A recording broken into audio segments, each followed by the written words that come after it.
온유가 이렇게 축구 클래스가 끝나고 이렇게 땀에 흠뻑 젖어서 이렇게 아파트 멀리 이렇게 걸어 들어오는 게 보이는 거예요.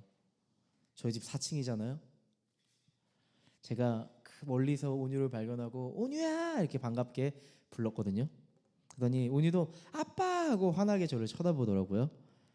그 순간 근데 저는 이렇게 뭔가 포착했어요. 온유가 아빠한테 뭔가 할 말이 있구나. 그래서 원래 제가 볼일을 보러 가려고 하다가 온유한테 이렇게 딱 갔어요. 내려갔어요. 그럼 딱 마주치겠지 해서 이렇게 만난 거예요. 그래서 온유야, 이렇게 날 진짜 더운데 오늘 고생 많았네. 근데 아빠한테 무슨 할 말 있지? 할 말 있었지? 한번 말해봐. 이렇게 하는 거예요. 말했어요. 그랬더니 온유가 아니에요 이러는 거예요. 없다는 거예요. 진짜? 아빠는 할 말 있었던 것 같은데. 그랬더니 없어요 그러는 거예요. 그래서 알았어, 아빠 다녀올게 이렇게 하고 이제 헤어졌어요. 그리고 이제 일을 다 마치고 이따가 저녁 먹고 나서 이렇게 대화할 시간이 있어서 이렇게 대화를 나누는데요.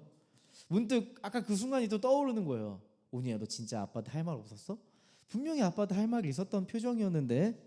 솔직히 이야기해봐. 괜찮아, 이야기해봐. 아빠한테 할 말 있지? 아빠가 사실 너 이야기 들어보려고 한번 거기 너 만나러 갔던 거였어. 이렇게 제가 물었거든요. 그랬더니 온유가 아빠 사실은 제가 센터에 들려서 과일을 먹고 가도 될지 아빠한테 물어보려고 했어요.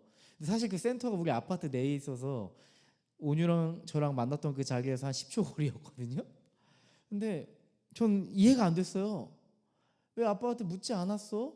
거기 가서 과일 먹고 집에 가서 씻으면 되잖아. 그랬더니 온유가 뭐라고 했는 줄 아세요? 아빠, 거절당할까 봐요. 저는 거절당하는 게 싫어요 이러는 거예요.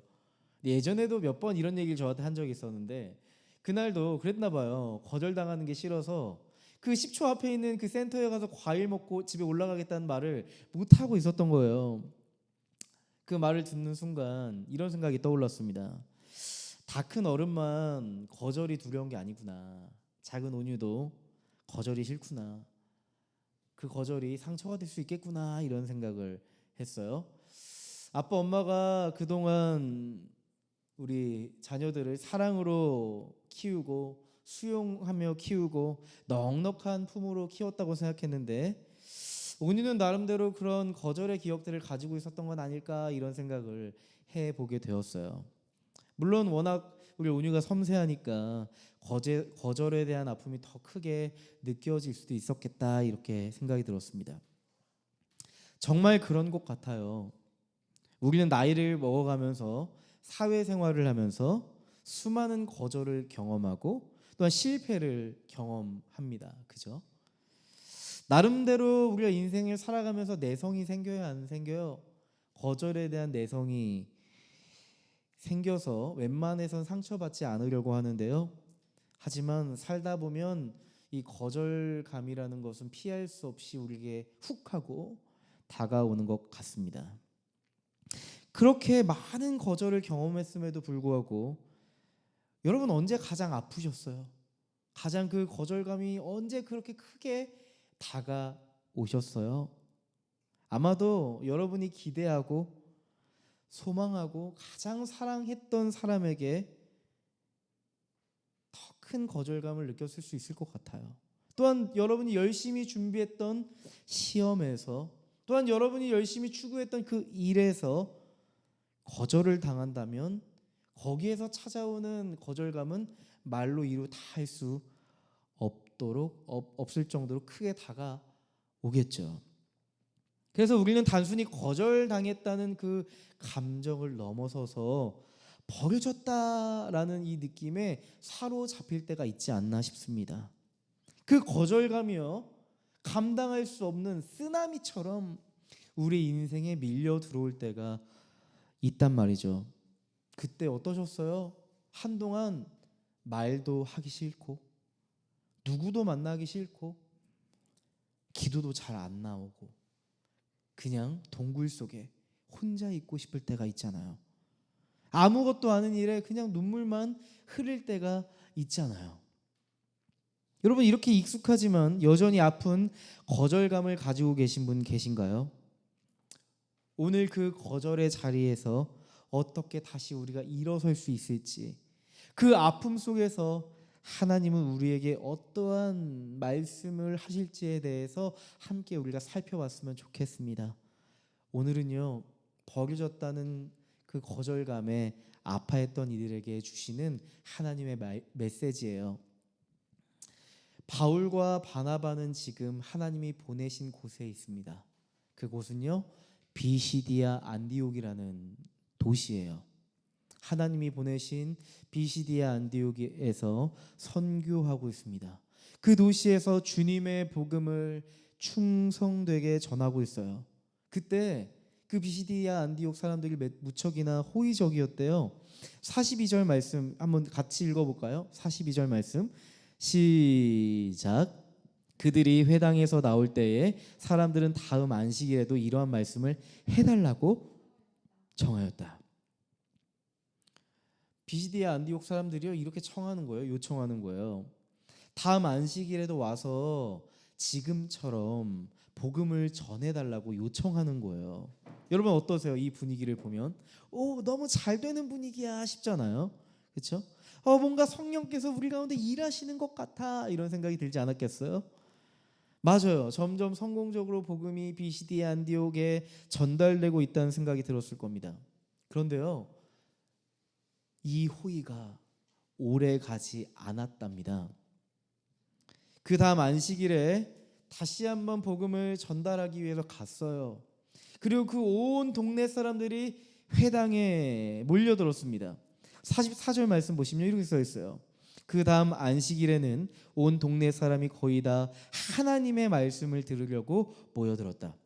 여러분 한번 이미지를 떠올려 보세요. 비시디아 안디옥에 있는 수많은 인파가 회당에 몰려들었습니다. 마치 부흥회가 열려서 많은 사람들이 그 자리에 온 것처럼 들썩들썩하고 무척이나 성공적인 부흥회 같이 그렇게 보이는 거예요. 그런데 문제가 생깁니다. 어떤 문제일까요? 사람들이 많이 와도 너무 많이 온 거예요. 여러분 이런 질문이 드시겠죠? 목사님, 사람이 많이 온 게 뭐가 문제예요? 라고 질문하실 수 있어요. 여러분 그 중엔 이방인들이 굉장히 많았거든요. 매주 회당에 출석하는 인원이 정해져 있을까요? 정해져 있지 않을까요? 정해져 있죠. 우리 교회도 출석하는 인원이 거의 정해져 있잖아요. 그죠? 근데 그날은 회당에 원래 출석하던 인원보다 훨씬 많은 인원이 출석했던 겁니다. 회당에 누가 오겠어요? 유대인들이 오겠죠. 그러면은 그 자리에 전체 출석 인원의 기존에 출석하던 유대인들을 빼면 나머지는 누굴까요? 비시디아 안디옥에 있는 이방인이 왔다는 겁니다. 유대인은 그 광경을 보면서 굉장히 마음이 복잡했을 거예요.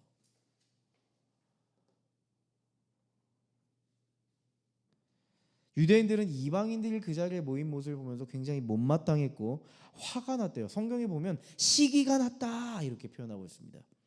45절 말씀 보니까요, 유대 사람들이 그 무리를 보고 시기심으로 가득 차서 이렇게 말하고 있죠. 수많은 이방인들이 그 회당에 모인 것을 본 유대인들은 무척이나 불편했습니다. 바울과 바나바 때문에 유대교의 질서가 무너진다고 생각했던 거예요. 그래서 이들이 그 시기의 마음을 가지고 바울과 바나바가 전하는 그 복음에 대해서 반박하고 비방하기 시작합니다. 여러분, 바울과 바나바는 정말 무척이도 열심히 했잖아요. 설교도 보시면요, 사도행전 13장에 14절부터 41절까지가 뭔지 아세요? 바울과 바나바가 전한 복음 메시지예요. 굉장히 풍성하게 복음의 디테일을 하나하나 찝으면서 구약 성경의 그 역사를 하나하나 짚어가면서 복음을 섬세하게 전달하거든요. 여러분 그런데 그 결과가 어때요? 45절 말씀입니다. 바울과 바나바가 한 말을 반박하고 비방하였다 이렇게 말씀하죠. 여러분 하나님 나라를 위한 그 선교의 결과가 반박이었고 비방이었고 박해였습니다. 도대체 이게 뭔가 싶습니다. 여러분 지금 제 이야기를 들으셨어요. 사도행전 13장에 드러난 비시디아 안디옥 선교에 대한 이야기를 제가 말씀드렸습니다. 여러분 지금 이 선교는 성공일까요? 실패일까요? 여러분 어떻게 생각하세요? 지금 바울과 바나바가 하고 있는 이 선교 성공일까요? 성공적인 선교일까요? 실패에 가까운 선교일까요? 바울과 바나바 복음에 충성되이 전했습니다. 복음을 충성스럽게 전했습니다. 열정을 가졌고 순종했습니다. 처음에는 분위기도 너무나 좋았습니다. 사람들도 그 복음에 반응했고 그 다음 안식일에 찾아와서 복음을 전달해달라고 먼저 말할 정도로 너무 성공적이었어요. 그런데 그 결론은 비난이었고 비방이었고 또한 오해를 받았고 잘못되었다 매도당하고 있습니다. 여러분 이 장면의 결과만 보면 솔직히 비시디아 안디옥 선교는 망했다 싶습니다. 그렇죠? 하나님 왜 이러세요? 하나님이 가라고 하셔서 비시디아 안디옥에 갔잖아요. 주님 믿고 순종해서 복음을 전했는데 왜 이런 결과가 나오는 겁니까? 이런 질문이 생기지 않았을까요? 우리도 우리 인생을 살아가면서 주님을 위해서 했던 수많은 일들을 떠올려 보시면 그 안에 실패도 있었고 거절도 있었을 겁니다. 그것을 경험할 때마다 우리도 하나님께 이런 질문을 던졌을 거예요. 분명히 나는 기도하고 결정했는데 일이 막 꼬이는 거예요. 믿음으로 한 걸음 한 걸음 도전했는데 돌아오는 건 사람들의 싸늘한 반응인 거예요. 정말 열심히 했는데 열심히 사랑했고 정말 하나님의 오름을 가지고 정의롭게 살아가는데 아무런 열매가 보이지 않을 때, 그런 때가 있잖아요. 우리는 결과로 하나님의 일을 판단하려 들 때가 있습니다. 잘 되면 하나님의 뜻이지, 잘 안 되면 내가 착각했었나? 이런 생각을 합니다. 성공하면 나는 복을 받았어 얘기하고 지금 내가 실패하면 나는 저주를 받았다고 생각하기도 하는 것 같아요. 이런 공식을 가지고 생각하지 않나 싶습니다. 여러분 우리가 거절당했던 그 순간 우리는 그때 멈춰서서 하나님께 질문해야 할 것 같아요. 우리 스스로 우리 인생을 물어야 할 것 같아요. 나는 지금 내 인생에 담겨있는 그 선교를 과연 하나님의 관점에서 보고 있는가 아니면 다른 관점에서 보고 있는가. 여러분 우리가 사는 인생은요 사실 하나님의 선교 무대입니다. 여러분 선교의 주체가 누구인가 떠올려 볼 때 사실 우리가 아니라 하나님 자신이십니다. 하나님의 선교는 그분이 스스로 시작하셨고 또한 이 선교는 하나님께서 이끌어 가실 거고요. 끝내 하나님은 이 선교를 완성하실 겁니다. 이것이 하나님의 선교의 대전제예요. 하나님의 역사의 대전제를 제가 여러분에게 말씀드렸습니다. 여러분 잠언 16장 9절에 이런 말씀이 있어요. 사람이 마음으로 자기의 앞길을 계획하지만 그 발걸음을 인도하시는 분은 주님이시다. 이런 말씀이 있습니다. 사람이 마음으로 자기의 앞길을 계획하지만 그 발걸음을 인도하시는 분은 누구라고요? 주님이시다. 예수님이다. 이런 말씀이죠. 여러분 우리는 우리의 열심으로 우리의 인생을 하나하나 개척해 나가는 것 같지만 모든 발걸음을 돌아보면 하나님이 인도하셨음을 인정할 수밖에 없을 겁니다.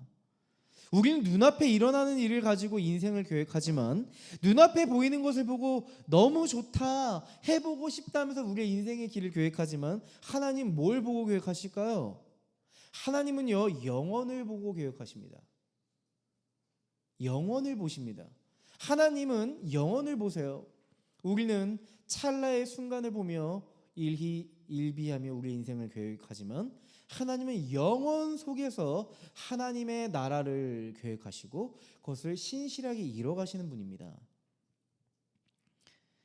그렇게 우리는 우리 인생에 당장 펼쳐진 거절의 순간, 실패의 결과보다 그 순간 우리가 해야 될 것은 영원하신 하나님이 어떠한 분이신가를 우리가 집중해야 해요. 왜요? 왜일까요? 결과가 흔들릴 때 우리가 하나님을 놓치면 우리의 믿음도 같이 흔들리게 되니까요. 분명 기억해야 할 아주 중요한 한 가지를 말씀드리고 싶습니다. 하나님은 결코 실패하지 않으십니다. 우리는 실패하기도 하고 실수하기도 하지만 하나님은 결코 실패하지 않는 분이십니다. 이런 찬양 있잖아요. 신실하신 하나님, 실수가 없으신 좋으신 나의 주. 이런 찬양 아세요? 모르세요? 신실하신 하나님, 실수가 없으신 나의 주 하나님. 여러분, 우리가 이 사실을 먹이려는 우리가 동의를 하거든요. 근데 우리가 살아가는 현실을 돌아보면 우리 인생이 이런 생각이 들어요. 하나님 왜 자꾸 하나님 실수하세요? 하나님 실패하시는 것 같은데요. 하나님 잘못하고 계신 것 같은데요. 이 길은 아닌 것 같은데요. 아무리 봐도 말이죠. 맞아요. 우리 인생을 총체적으로 보면 하나님은 실패하시는 것처럼 보일 수 있습니다. 우리의 삶의 마디마디를 보면 실패처럼 느껴지는 순간이 왜 없겠어요? 있죠. 지금 내 삶이 와장창창창창창창창 무너진 것만 같고, 아무리 해도 안 될 것 같고, 벽에 부딪힌 것 같고, 이 늪에서 헤어나올 수 없을 것만 같은 때가 있어요. 그때 우리는 나도 실패했지만 나를 이끌어 가시는 하나님이 실패한 것 같아서 하나님께 무척이나 실망하고 마음이 흔들릴 때가 있습니다. 하늘을 보며 우리가 주님께 말하죠. 하나님, 제가 뭘 잘못한 거죠? 주님, 이 거절이, 이 실패가 하나님의 계획이라면 하나님 너무 잔인하신 거 아니에요? 혹시 지금 이 자리에 그런 마음을 가지고 계신 분이 있는지 모르겠습니다. 진짜 나는 하나님 나라를 위해 고군분투하고 있는데, 믿음 안에서 묵묵히 살아가고 있는데, 왜 이리 나는 헛헛하고 왜 이리 내 인생이 실패처럼 느껴질까?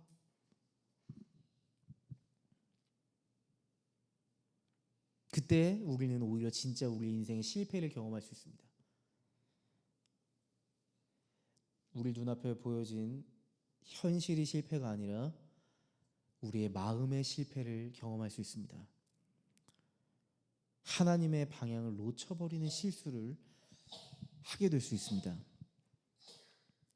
눈에 보이는 결과가 무척이나 초라할 때 하나님의 계획까지 부정하고 싶어질 수 있으니까요. 하나님이 나를 포기하신 것 같아서 나도 이제 그만두고 싶은 마음이 내 삶을 잠식해 버릴 수 있습니다. 하지만 여러분, 그건 착각입니다. 실패처럼 보일 수 있지만 그건 결코 하나님의 실패는 아닙니다. 하나님은 결코 실패할 수 없는 분이기 때문입니다. 빌립보서 1장 6절에 보면 이런 말씀이 있어요. 선한 일을 여러분 가운데서 시작하신 분께서 그리스도 예수의 날까지 그 일을 완성하리라고 나는 확신합니다. 선한 일을 여러분 가운데서 시작하신 분께서 그리스도 예수의 날까지 그 일을 완성하리라고 나는 확신합니다. 바울은 알았어요. 사실 바울은 하나님의 선교를 이뤄가면서 성공보다 더 많은 실패를 경험했습니다. 사람들의 비방과 핍박과 박해와 추방을 경험했습니다. 하나님이 수없이 보내는 그 자리에서 열매도 맛봤지만 썩은 열매도 많이 맛봤습니다. 그 바울이 지금 빌립보 성도들에게 이런 고백을 하는 거예요. 선한 일을 여러분 가운데서 시작하신 그분께서 그리스도 예수의 날까지 그 일을 완성하리라고 저는 확신합니다. 여러분도 그 확신을 가지고 묵묵히 그 길을 가세요. 하나님은 결코 실패가 없으십니다. 선한 일을 시작하신 하나님께서 그 나라를, 그 주님의 나라를, 하나님의 나라를 완성시키실 겁니다.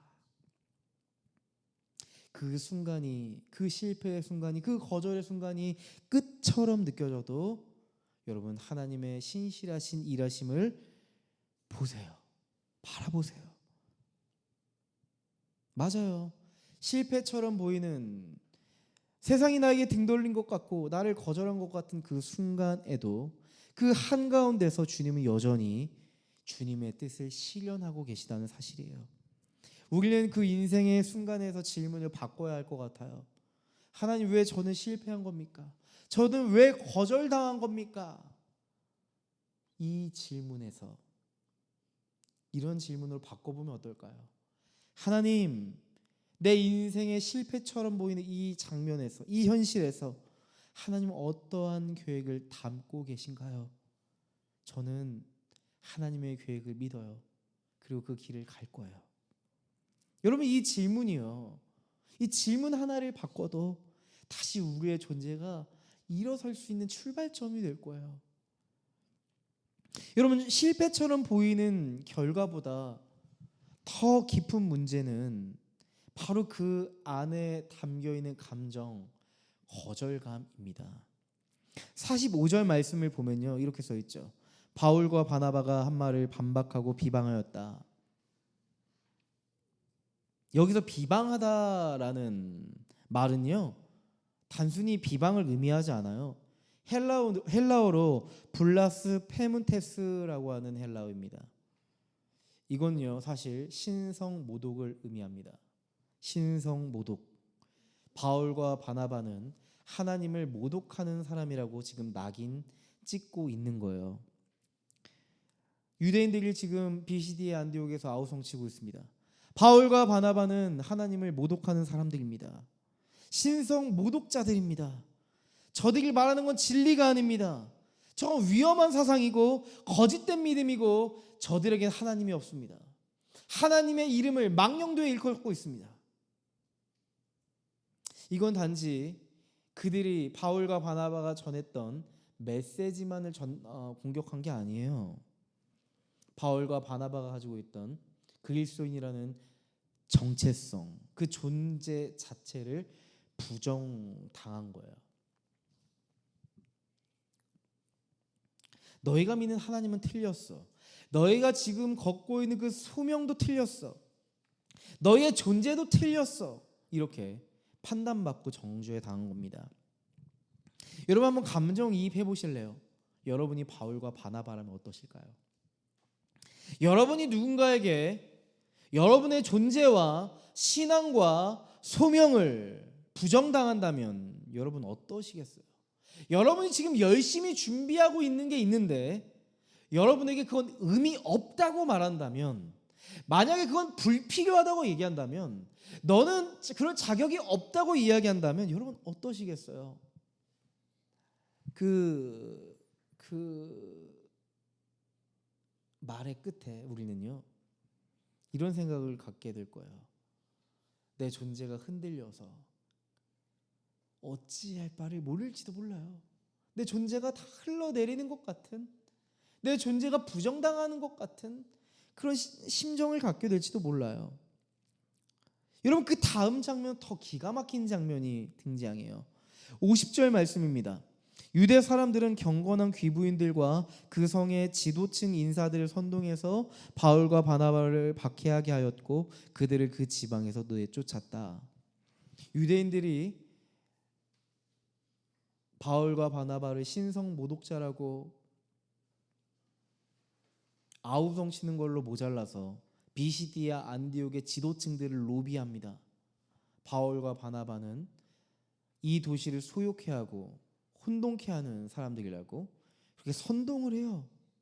결국 유대인뿐만 아니라 비시디 안디옥에 있는 지도층들이 바울과 바나바를 엄청나게 박해하고 결국엔 그 도시에 다시 오지 못하도록 추방해 버렸답니다.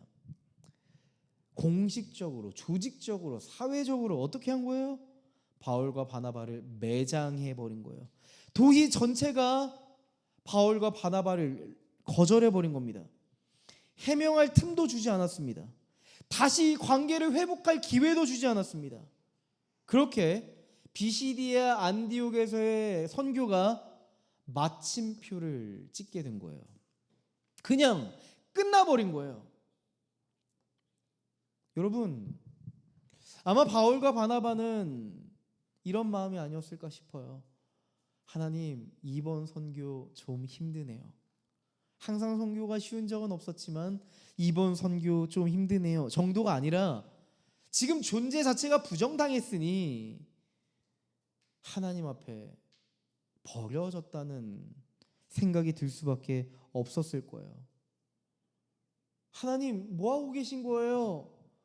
비시디아 안디옥 사람들이 한마음 한뜻 돼서 우리를 박해하고 모함하고 이렇게 추방시키는 이 마당에 하나님 지금 뭐하고 계신 거예요?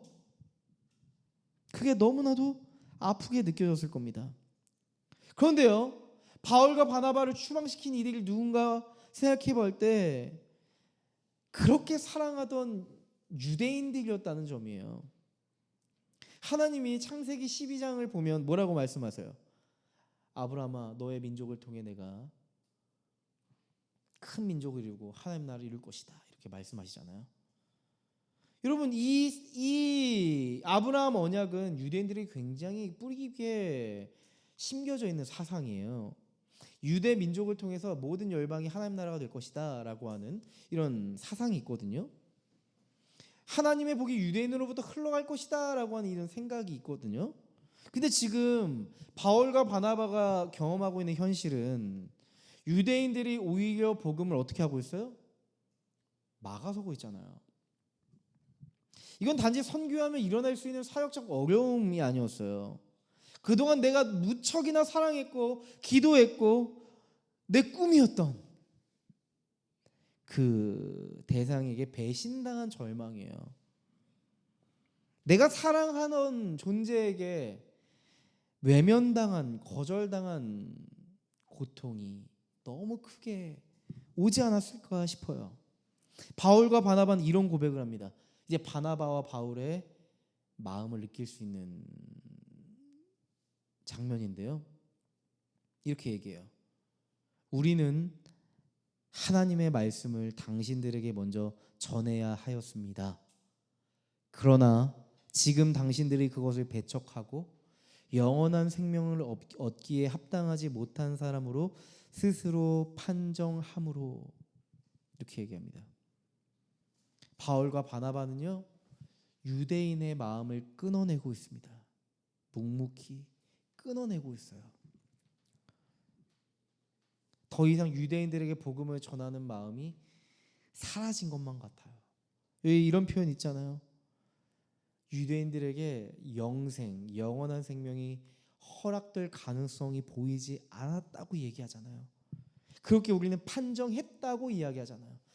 우리 민족이지만 이 유대인들에게는 영생을 받을 자격이 없어.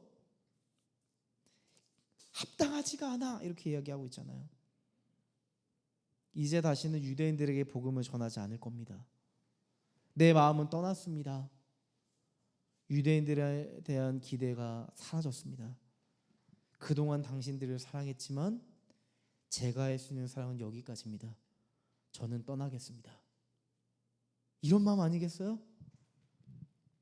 여러분, 진짜 거절감은요, 누가 나를 싫어하는 게 아니에요. 내가 사랑했던 사람에게 거절당하는 거예요. 여러분도 혹시 지금 그런 거절감을 경험하고 계신 분이 있는지 모르겠습니다. 나를 믿어주리라 생각했던 사람에게 존재 자체를 부정당한 적이 있으신가요? 내가 너무나도 사랑하고 기대했고 신뢰했던 그 사람에게 넌 틀렸어, 넌 잘못되었어 라는 말을 들은 적 있으신가요? 가족에게서, 교회 공동체에서, 소중한 관계에서, 연인 사이에서, 내 삶을 갈아놓고 있는 그 회사에서 우리는 사실 다양한 방식으로 거절을 경험합니다.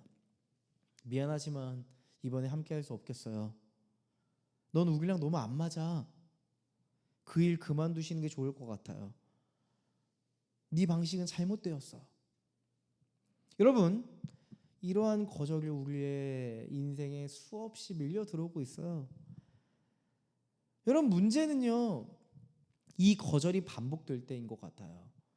여러분 이 일들이 반복되면, 이 거절이 반복되면 더 이상 거절당한 상황으로 우리가 인식하지 않고 우리 존재 자체가 부정당한 것처럼 우리가 인식해요.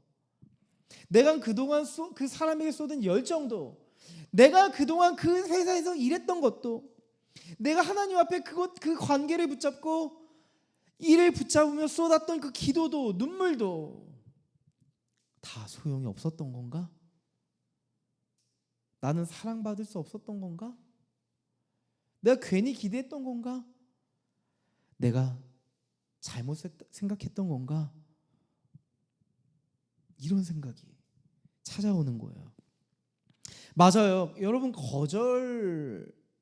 거절은요, 거절당한 현실에 우리의 자존감을 더 뚝뚝뚝뚝 떨어뜨려요.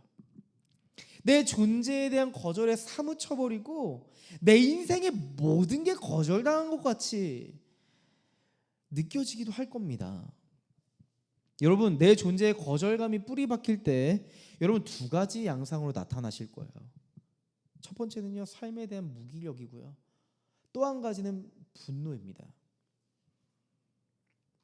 우리가 뭘 수없이 도전해야 되잖아요. 근데 뭘 해도 안 될 것 같은 실패에 대한 두려움이 무기력을 만듭니다. 사실 이때야말로 누가 누굴 지켜야 돼요? 내가 날 지켜가야죠. 나를 수많은 사람들이 거절하고 있다면, 내 존재 자체를 부정하고 있다고 느껴진다면 내가 나를 지켜가야 하잖아요. 다시 나를 움직여, 무기력증에 빠질 게 아니라 내가 나를 움직여, 내가 회복할 수 있는 그 길로 가야 하잖아요. 그런데요, 이상하게 사람들이 나를 거절하면 내가 나를 거절하지 않고 나를 수용하고 나를 사랑하고 나를 지켜야 되는데, 나도 나를 보면서 날 더 이상 사랑할 수 없다고 느낀 거예요. 최근에 제가 이렇게 잠을 자다가 깨서 이렇게 유튜브를 열었는데 알고리즘이 자이언티의 세바시로 이끌었습니다. 새벽 3시에. 네, 뭐 15분 되는 영상이었어요. 근데 사실 그걸 다 보고 싶은 마음은 없었지만 보다 보니까 다 보게 됐어요. 자이언티가 여러 가지 말을 했는데 거기서 이런 말을 했어요. 나는 나를 미워했어요. 내가 사람들에게 사랑받고 싶은 만큼 사랑받지 못하는 나를 보면서 내가 점점 싫어졌어요. 나는 나를 싫어하는 마음을 동력 삼아 열심히 살았습니다. 이런 얘기를 하는 거예요. 정말 그런 것 같아요. 자이언티만 그럴까요? 우리도 그런 모습이 있지 않을까요? 여러분 거절감은 나 자신에 대한 분노를 만듭니다. 그 분노가 나를 불사르게 합니다. 그렇게 자기를 파괴하고 자기를 혐오하게 하는 함정에 빠지게 하죠. 저는 이런 생각을 해요. 만만한 게 나인 것 같아요. 다른 사람은 내가 어떻게 할 수 없으니까 적극적으로 나를 미워하고 혐오하고 파괴하는 거죠. 여러분 우리는 문제만 생기면 자꾸 나를 지적하고 나에게 책임을 묻잖아요. 그럴 때가 있잖아요. 때로는 그걸로 성에 안 차서 타오르는 분노, 그걸 참지 못하고 나에게 아무런 잘못을 하지 않은 사람에게도, 오히려 나에게 도움을 주고자 다가오는 사람들에게도 분노의 감정을 머금고 냉소적으로 대하거나 공격할 때가 있어요. 불안 때문에 이 사람도 언젠가 날 미워할지도 몰라, 날 거절할지도 모르는 불안에 시달리기도 하는 것 같아요. 이러한 거절감이 나를 잠식할 때 여러분 우리의 삶의 체계는 점점 무너지고 말 겁니다. 그리고 이때 아주 결정적인 문제가 우리의 삶에 생기는데, 하나님도 나를 거절하실 것이라고 하는 이 명제가 우리의 삶의 중심축이 돼버리는 거예요. 여러분 거절감이라는 게 하나의 감정으로 끝나지 않고 우리의 존재를 부정하는 힘이 되고, 또 그 도미노가 우리의 신앙마저 무너뜨릴 수 있다는 것을 기억하셔야 돼요. 여러분, 거절감 자체가 문제는 아닙니다. 거절감은 거절을 당했을 때 충분히 우리가 느낄 수 있는 감정이에요. 문제는 우리가 그 감정이 다가왔을 때, 거절감이 우리의 인생에 찾아왔을 때 우리가 이것을 어떻게 해결할 수 있을까? 어떻게 이 감정을 해석해 갈 것인가에 대한 문제 아닐까 싶어요. 우리는 그 순간 영적인 순발력을 가지고 이런 질문으로 바꿔야 돼요. 하나님은 나를 어떻게 보실까? 하나님은 내 존재를 어떻게 보실까? 하나님도 나를 거절하실까?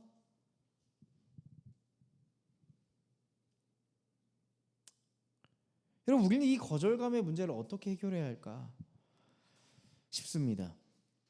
아마 이 거절감의 문제를 어떻게 해결해야 될지 몰라 너무나도 어렵다고 느껴지시는 분들이 있을 겁니다.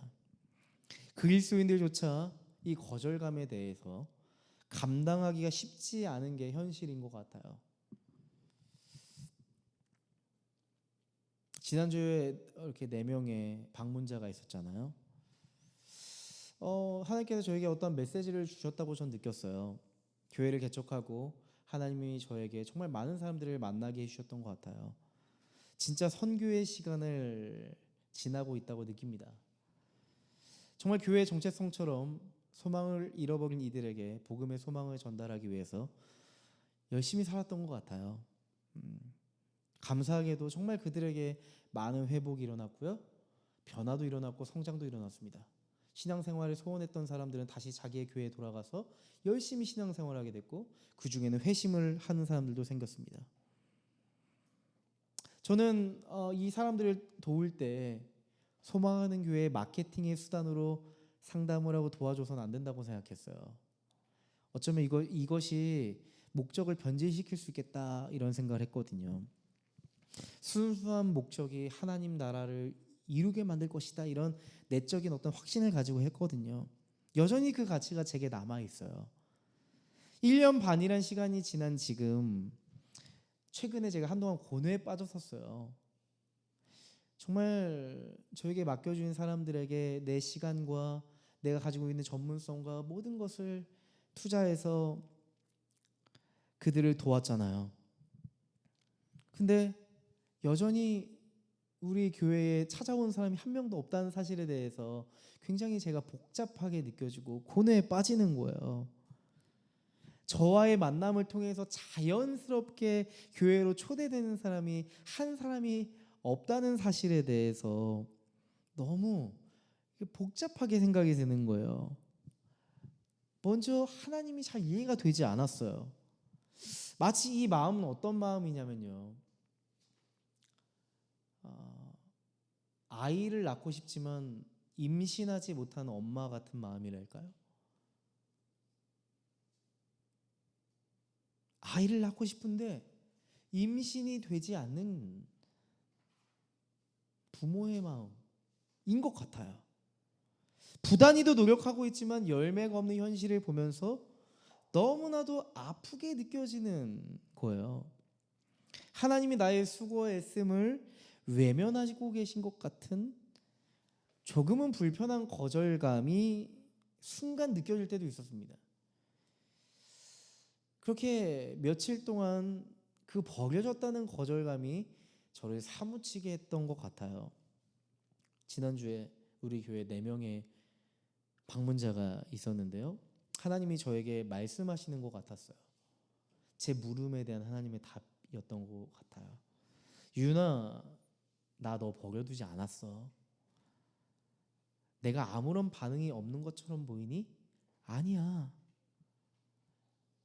지금처럼 묵묵히 소망을 잃어버린 이들에게 복음의 소망을 전달해줘.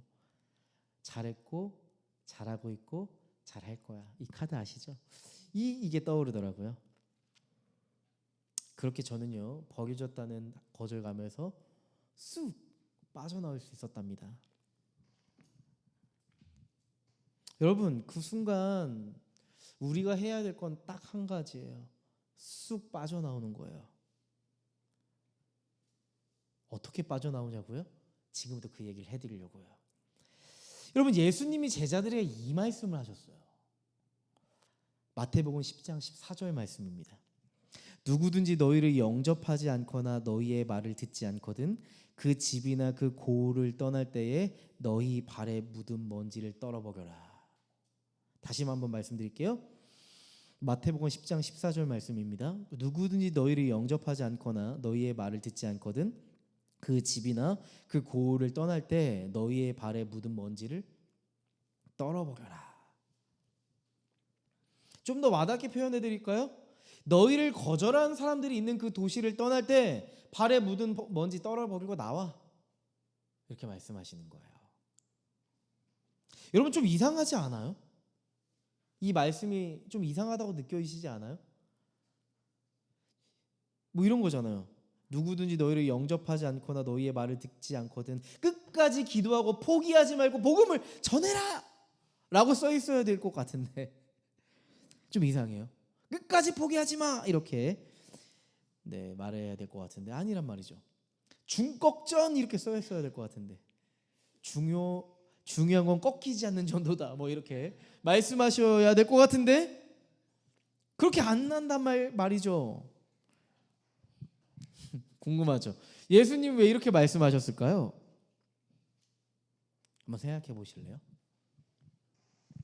예수님의 말씀 중에 가장 인상적인 표현이 뭐예요? 맞아요. 너희 발에 다른 사람의 발 아니고 너희의 발에 묻은 먼지를 떨어버려라. 이 말씀이에요. 이거 무슨 말일까? 좀 궁금하지 않으세요? 여러분 이런 뜻입니다. 이건 단순히 널 기분 나쁘게 했니? 야 털고 나와. 이런 말 아니에요. 이렇게 들으시면 안 돼요. 아주 중요한 전제가 있어요. 너희가 할 일을 다 했다면 너희가 나를 위해 주님의 나라를 위해 그 일을 신실하게 감당했다면 그 거절의 책임은 너희에게 있지 않아 그 사람에게 있는 거야. 그러니까 그 거절감에 매이지 말고 자유하게 너는 너의 갈 길을 가. 이 말씀이에요. 더 심플하게 정리해드려요. 너희는 결과에 대한 책임을 지려고 하지 말고 마음을 정리하고 다음 가야 할 길을 가. 이 말씀이에요. 거절당했다는 그 거절감에 취하지 말고 마음 털고 다시 너희를 보내는 그곳으로 가라고. 그렇게 말씀하시는 거예요. 여러분 근데 바울과 바나바가 어떻게 했을까요? 사도행전 13장 51절이에요. 바울과 바나바는 그들에게 발의 먼지를 떨어버리고 이고니온으로 갔다. 여러분 바울과 바나바는 예수님의 말씀을 기억하고 있었던 겁니다. 바울과 바나바는 버려졌다는 거절감이 찾아왔지만 그 순간 예수님께서 우리에게 하셨던 그 말씀을 본 거예요. 그 말씀을 떠올렸고 주목했고 집중했던 겁니다. 거절당한 감정을 품고 그 자리에 매이지 않고요. 그리스도 안에서 이루신 우리 존재의 본질을 봤습니다. 맞아, 우리는 결과의 책임자가 아니야. 결과의 책임자는 하나님이야. 우리는 그저 하나님께서 맡기신 복음의 청지기로서 묵묵히 살아가고 전할 뿐이야. 맞아, 그게 우리의 존재의 본질이야. 우리는 할 일을 다 했어. 여기서 해야 할 일은 다 했으니 충분해. 잘했고 잘하고 있고 잘할 거야. 토닥토닥. 주님의 위로를 경험했겠죠. 바로 이게 발의 먼지를 털어버린다는 의미를 그들의 삶에 적용시킨 겁니다. 그렇게 쑥 빠져나오는 겁니다. 거절감의 늪에서 쑥 빠져나오는 겁니다. 지금 제가 쑥 빠져나오라고 했는데 여러분 어떤 생각이 먼저 드세요? 어떤 마음이 드세요?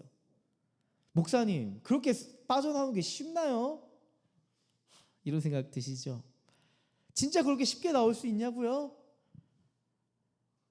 아니요, 쉽진 않죠. 알죠, 저도. 여러분, 우리가 그 거절감의 감정에서 쑥 나온다는 것은 그 감정을 억눌러라라는 의미는 아니에요. 나에게 찾아온 그 거절감이란 감정을 하나님 앞에서 해석하는 시간이 필요하다는 거예요. 아까 얘기했잖아요.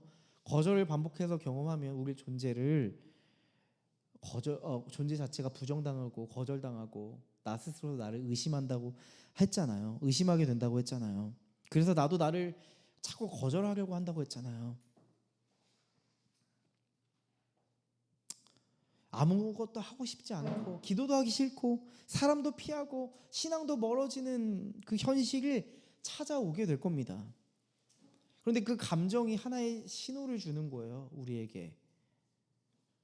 우리가 그런 감정의 신호가 거절감이라는 신호가 우리의 삶에 반짝반짝 빛을 비출 때 우리는 하나님 앞에서 이 감정을 가지고 어떻게 해결할 것인가, 어떻게 해석할 것인가 찾아봐야 된다는 것을 의미하는 거예요.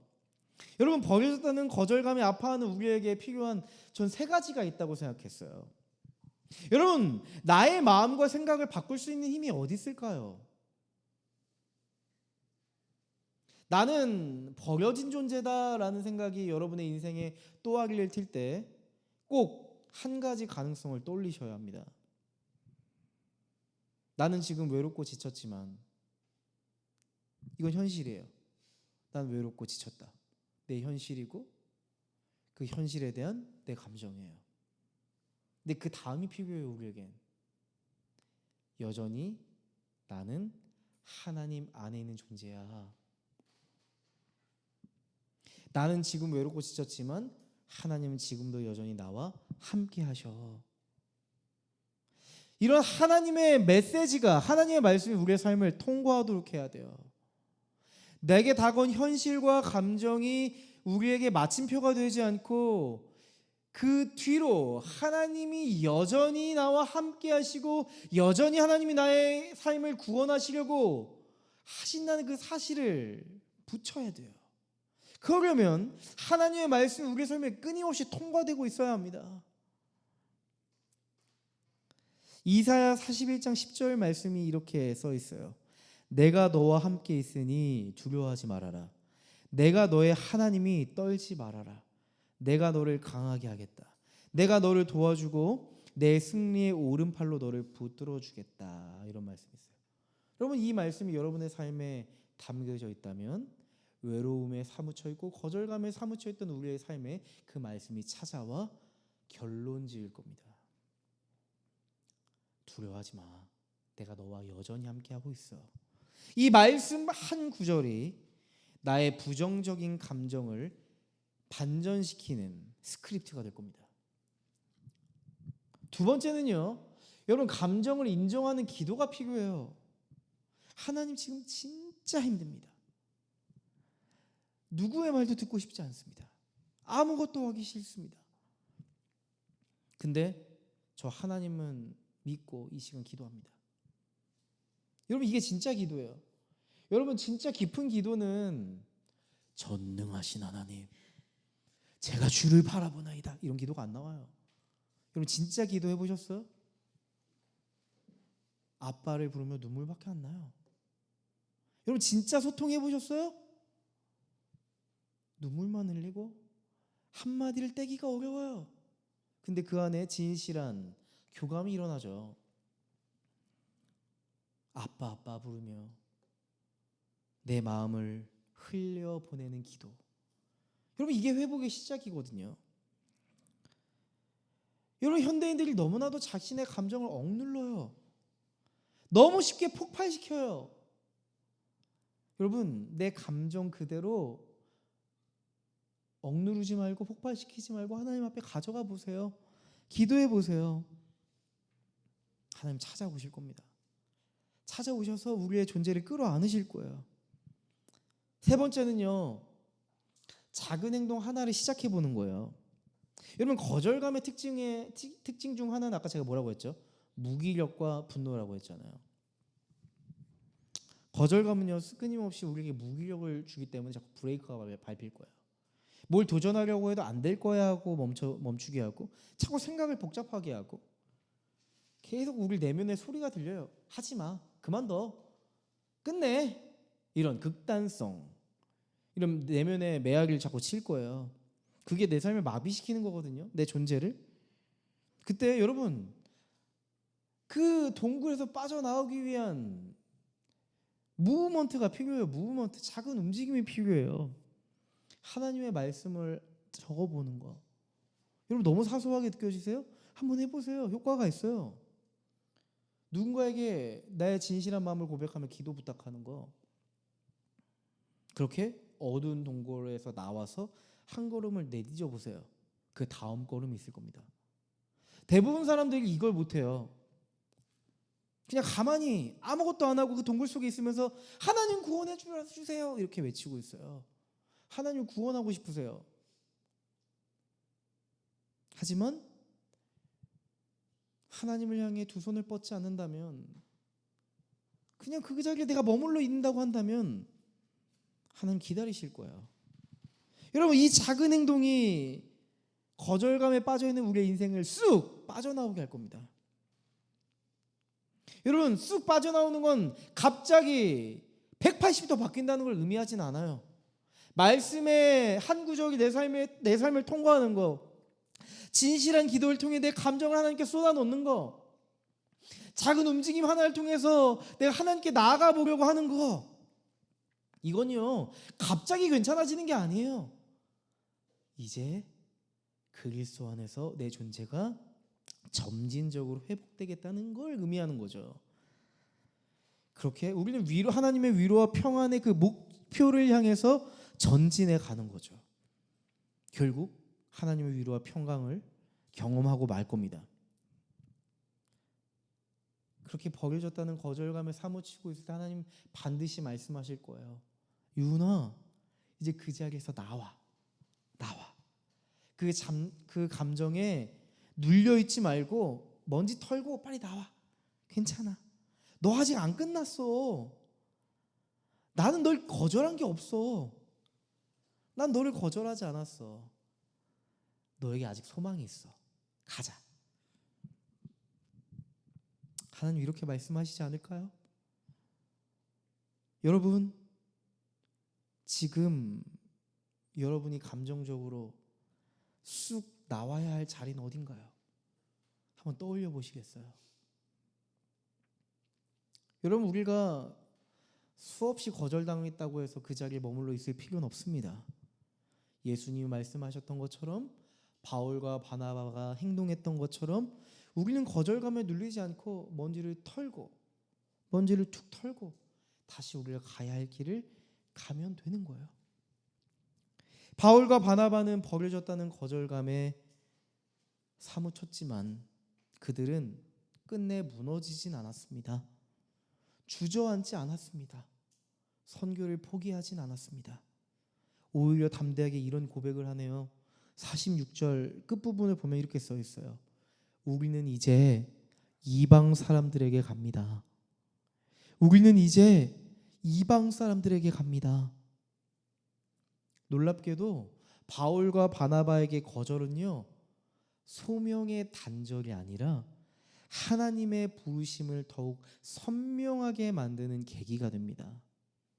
하나님은 유대인을 통해 온 세상과 열방의 복음이 흘러가도록 하셨잖아요. 그런데 지금 상황이 어때요? 유대인이 오히려 그리스도의 복음의 소망을 막고 등 돌리고 있어요. 근데 오히려 지금 우리가 선교하는 현장을 보니까 누가 반응하고 있어요? 전혀 예상하지 못했던 이방인들이 마음 열고 복음을 받아들이고 있어요. 그 내용이 담겨 있어요. 48절 보세요. 이방 사람들은 이 말을 듣고 기뻐하며 주님의 말씀을 찬양하였고 영원한 생명을 얻도록 정하신 사람은 모두 믿게 되었다. 와우. 여러분, 복음을 전혀 몰랐던 이방인들이 복음을 삶으로 받아들였고요. 리조이스, 기뻐했답니다. 하나님의 말씀을 들었어요. 그리스도 안에서 당신의 존재는 받아들여졌습니다. 당신은 하나님의 가족입니다. 하나님은 당신을 특별한 존재로 빚으셨습니다. 진짜요? 오, 놀라우신 주님의 이름을 찬양합니다. 나의 존재를 빚으시고 나의 인생을 구원하신 주님을 찬양합니다. 이런 고백이 이방인들 사이에서 터져 나오는 거죠. 예상치 못했던 일이었어요. 열매였죠. 여러분, 여러분의 인생에 예상치 못했던 사람이 복음을 받아들였을 때 어떠셨어요? 거기서 찾아오는 기쁨을 이루 말할 수 없거든요. 여러분, 바울과 바나바는 선교의 그 출발점에서 키프로스라고 하는 그곳에서 처참한 실패를 경험했습니다. 끝내 추망당하는 아픔을 겪었습니다. 여러분, 한 가지 가정해보죠. 만약 바울과 바나바가 그 키프로스 섬에서 상상할 수도 없는 그 거절을 경험하지 않았다면 그들은 여전히 유대인에게만 머물러 있었을 수 있습니다. 여러분, 거절은 때로 하나님의 방향 전환의 시그널이 됩니다. 하나님의 선교의 터닝 포인트가 됩니다.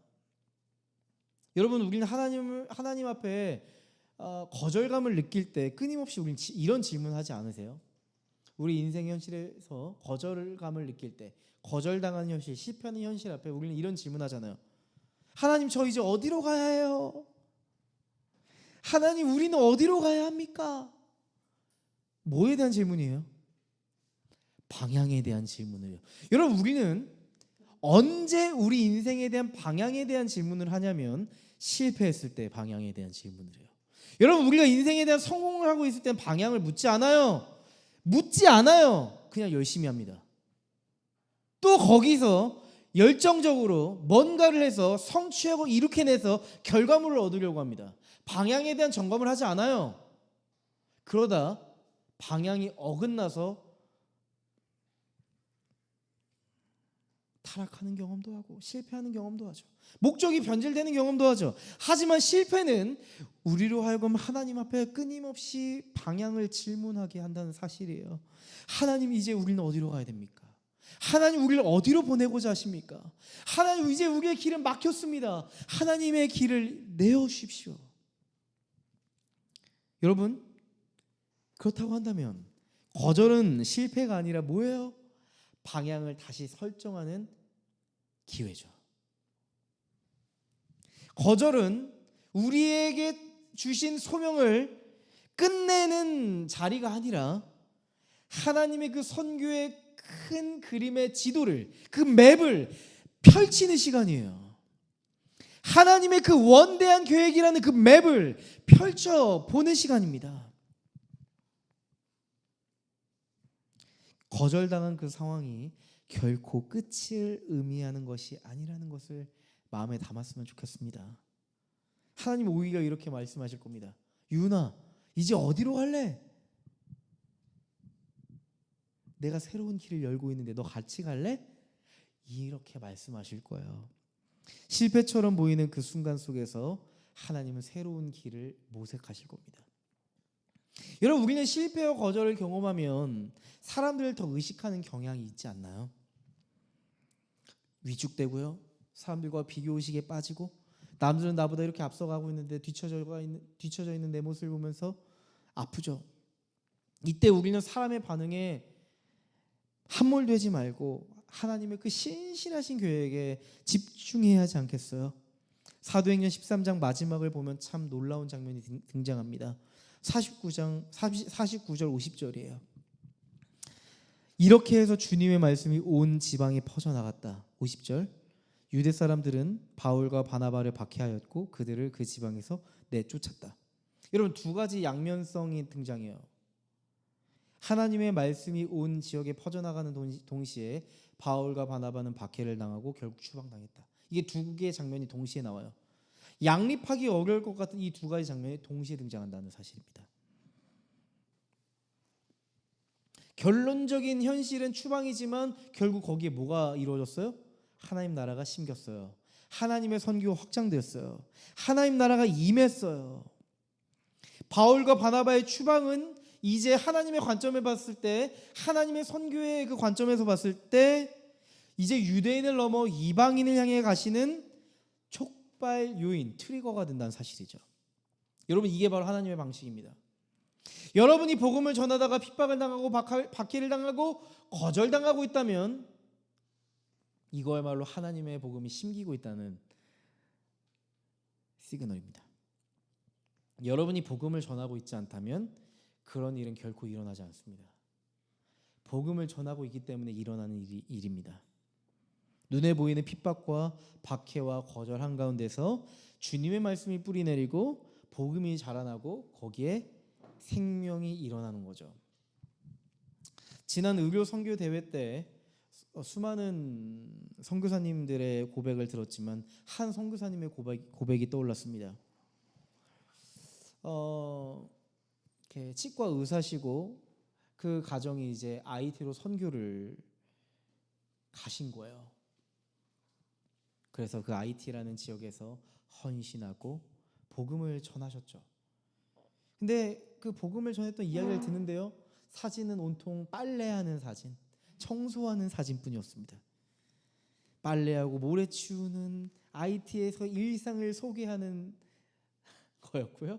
또한 5명의 자녀가 있었는데 5명의 자녀가 IT 아이들과 행복하게 뛰어노는 모습을 보면서 하나님이 IT 아이들과 함께 뛰어놀라고 가족들 모두를 오게 하셨나 이런 생각이 들었다고 이런 얘기를 하시는 거예요.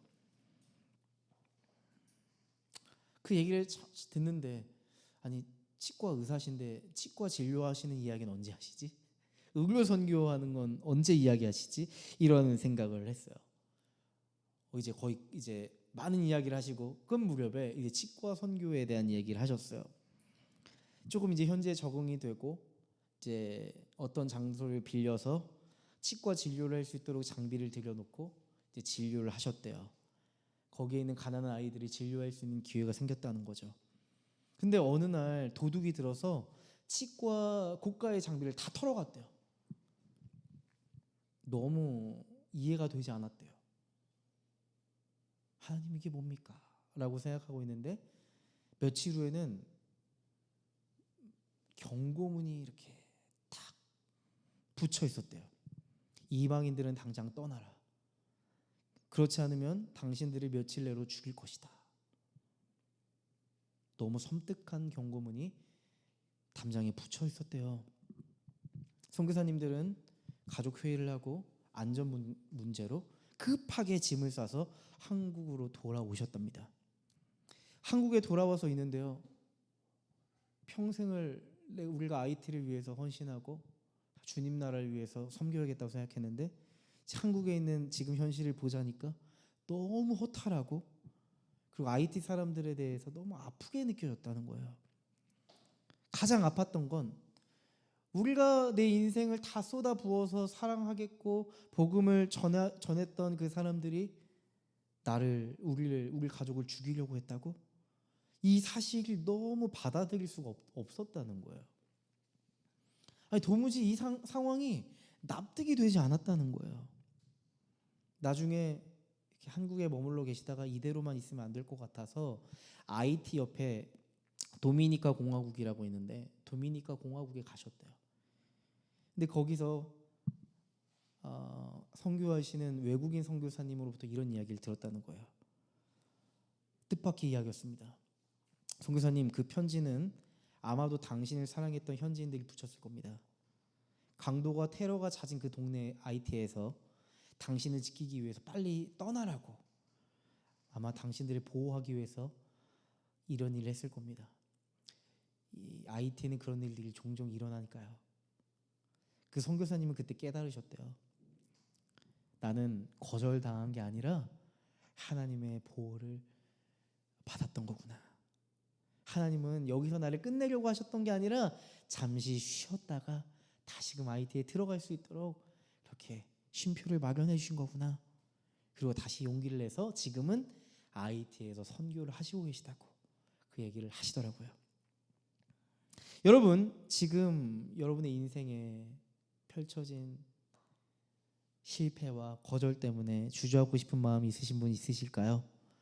내가 그렇게 헌신을 했는데 이렇게 끝나도 되는 건가 싶은 마음이 있으신 분 계실까요? 하나님은 어떻게 말씀하실까요? 끝난 것 같아 보이니? 그 거절 앞에서 이제는 포기하는 방향을 선택하고 싶니? 넌 어떤 방향을 붙들고 싶니? 넌 끝난 게 아니야. 지금 전환점에 있는 거야. 여러분, 하나님은 지금 우리가 있는 그 거절의 자리에서 소망의 방향을 보여주실 겁니다. 복음은 결코 실패하지 않기 때문이죠. 하나님의 열심과 하나님 백성의 헌신은 결코 헛되지 않습니다. 하나님은 하나님의 일을 신실하게 이루실 겁니다. 여러분, 우리가 살아가면서 겪는 크고 작은 거절감, 예수님도 그 거절감을 아세요. 예수님은 우리가 겪었던 어떠한 거절감보다 더 깊고 큰 거절을 경험하셨으니까요. 여러분, 예수님을 잘 아시잖아요. 예수님이 이 땅에 오셨을 때 환영받으며 이 땅에 오시지 않았죠.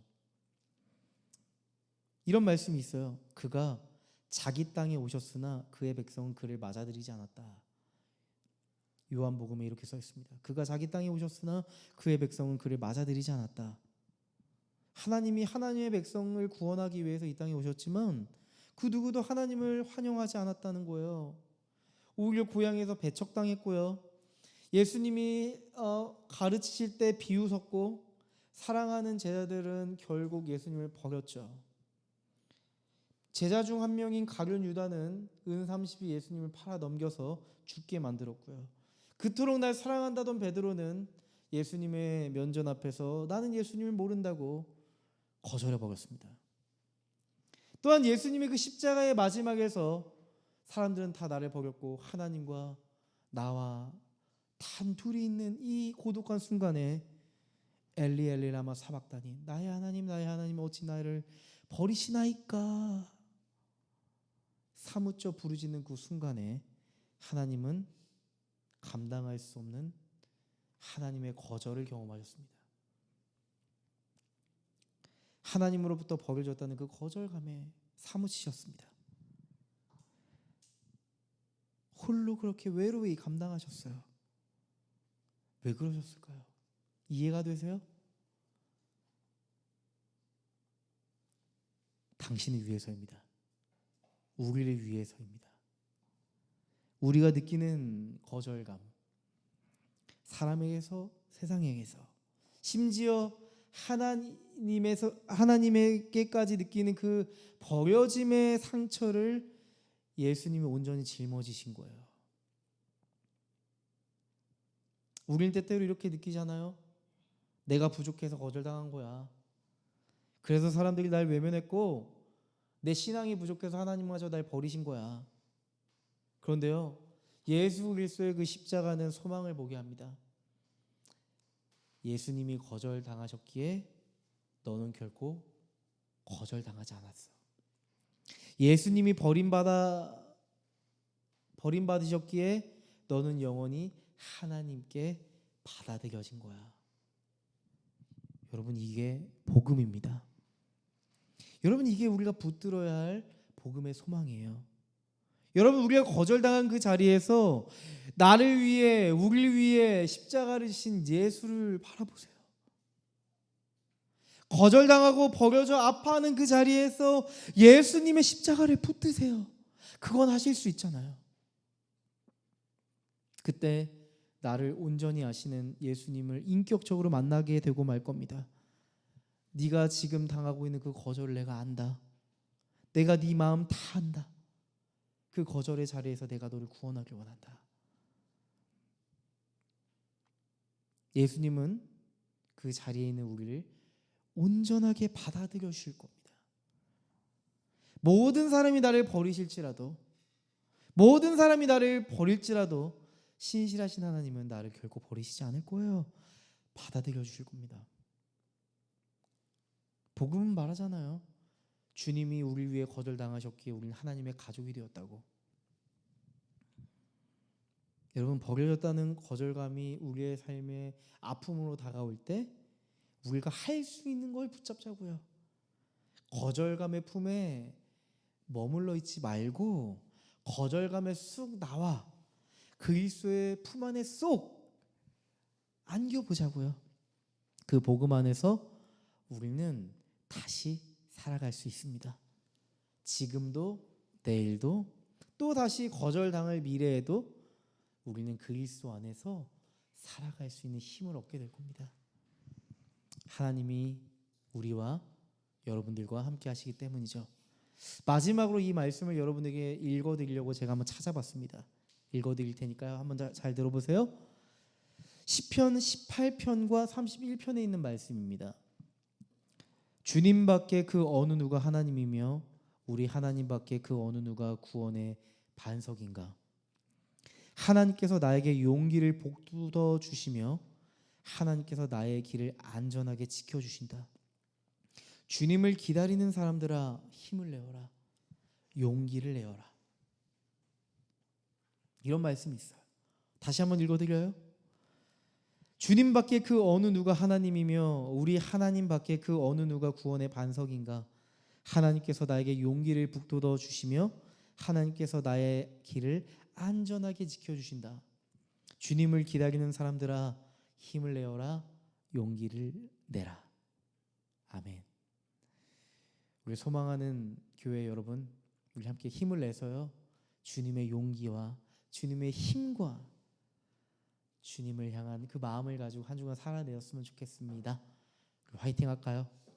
화이팅!